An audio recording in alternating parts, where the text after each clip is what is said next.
Selamat datang di channel Zaman Trading. Analisa saham METC, TOWR, INDF, LPPF, ADRO, dan BRPT yang paling banyak dibeli asing 7 September 2020. Simak ulasannya berikut ini. Pada perdagangan hari ini, meskipun IHSG bergerak di zona merah, tetapi masih ada saham yang paling banyak dibeli asing. Pada penutupan perdagangan hari ini, saham METC ditutup pada harga Rp565, menguat 15 poin sebesar 2,73%. Net buy asing pada saham METC hari ini sebesar 26,5 miliar dan merupakan top info nomor 1. Harga minyak mentah dunia jenis Brent turun lebih dari 1,7% pada hari ini. Untuk pengiriman November 2020 berada di harga 41,95 US dollar per barrel setelah sebelumnya mencapai level terendah sejak Juli 2020 karena Arab Saudi melakukan pemotongan harga bulanan terdalam untuk pasokan ke Asia dalam 5 bulan. Momen ini nampaknya dimanfaatkan investor asing untuk mengakumulasi saham perusahaan tambang minyak seperti Medco Energi.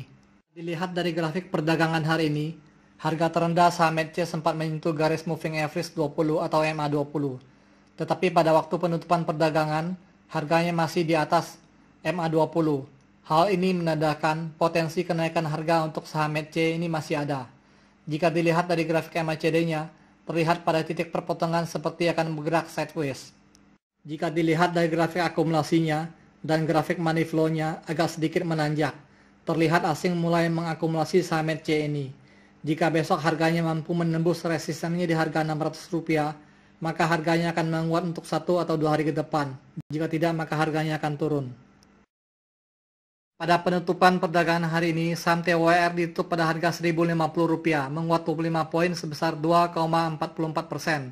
Net buy asing pada saham TOWR hari ini sebesar 21 miliar dan merupakan top info nomor 2. Jika dilihat dari grafik perdagangan hari ini, harga saham TOWR ditutup di bawah garis MA20. Penguatan hari ini belum terlalu kuat, masih ada kecenderungan untuk melemah. Jika dilihat dari grafik MACD-nya, masih bergerak melandai ke bawah dan terlihat baru mau akan menyentuh titik perpotongan untuk mengarah ke atas. Jika dilihat dari grafik akumulasinya, agak sedikit menanjak dan kalau dilihat dari grafik money flow-nya, terlihat semakin menanjak ke atas. Hal ini menandakan uang investor asing yang masuk ke dalam saham TOWR ini sudah semakin besar. Jika besok harganya mampu menembus resistennya di harga Rp1.114, maka harganya akan naik untuk 1 atau 2 hari ke depan. Jika tidak, maka harganya akan turun.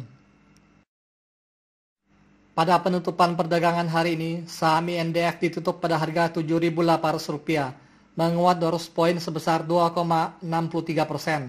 Net buy asing pada saham INDF hari ini sebesar 8,3 miliar dan merupakan top inflow nomor 3.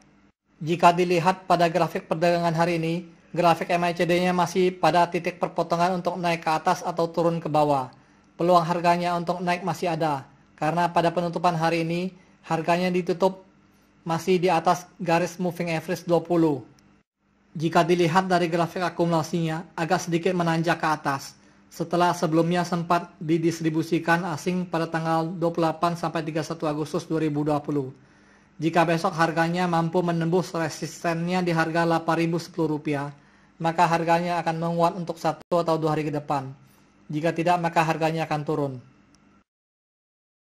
Pada penutupan perdagangan hari ini, saham LPPF ditutup pada harga Rp1.265, melemah 15 poin sebesar minus 1,17%. Net buy asing pada saham LPPF ini sebesar 7,9 miliar dan merupakan top inflow nomor 4. Jika dilihat dari grafik perdagangan hari ini, grafik MACD-nya terlihat bergerak sideways. Jika dilihat dari grafik distribusinya, distribusi asing pada saham LPPF ini masih cukup besar. Hal ini terkonfirmasi dengan grafik money flow-nya yang masih menurun. Net buy asing hari ini pada saham LPPF sepertinya hanya untuk memaintain supaya harganya tidak terlalu ancak saja selama sahamnya masih didistribusi. Jika besok harganya turun menembus supportnya di harga Rp1.235, maka harganya akan turun untuk 1 atau 2 hari ke depan.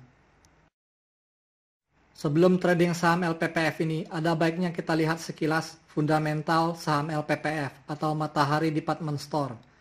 Dari laporan keuangan LPPF yang bisa di-download dari idx.co.id, terlihat pada Q2 tahun 2020 mengalami kerugian yang sangat signifikan. Bisa kita lihat pada screen berikut ini. Angka-angka dalam laporan keuangan ini disajikan dalam bentuk jutaan rupiah.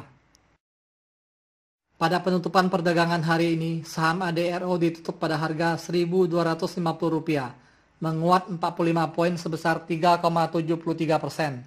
Net buy asing pada saham ADRO hari ini sebesar 6,9 miliar dan merupakan top inflow nomor 5. Jika dilihat dari grafik penutupan perdagangan hari ini, grafik MACD-nya mulai menanjak ke atas. Begitu juga dengan grafik akumulasi dan grafik money flow-nya.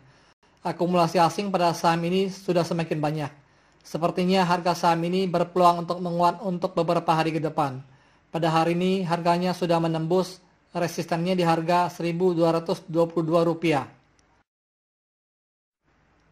Pada penutupan perdagangan hari ini, saham BRPT ditutup di harga Rp825, menguat 45 poin sebesar 5,77%. Net buy asing pada saham BRPT sebesar 4 miliar. Jika dilihat dari grafik MACD-nya, masih bergerak sideways. Harganya masih cenderung melemah karena belum melewati garis MA20-nya. Jika dilihat dari grafik akumulasinya, hari ini mulai terlihat sedikit diakumulasi asing. Jika besok harganya mampu menembus garis MA20 di harga Rp882, maka harganya akan menguat untuk 1 atau 2 hari ke depan. Jika tidak, maka harganya akan turun. Thank you for watching. If you like this video, please like and subscribe.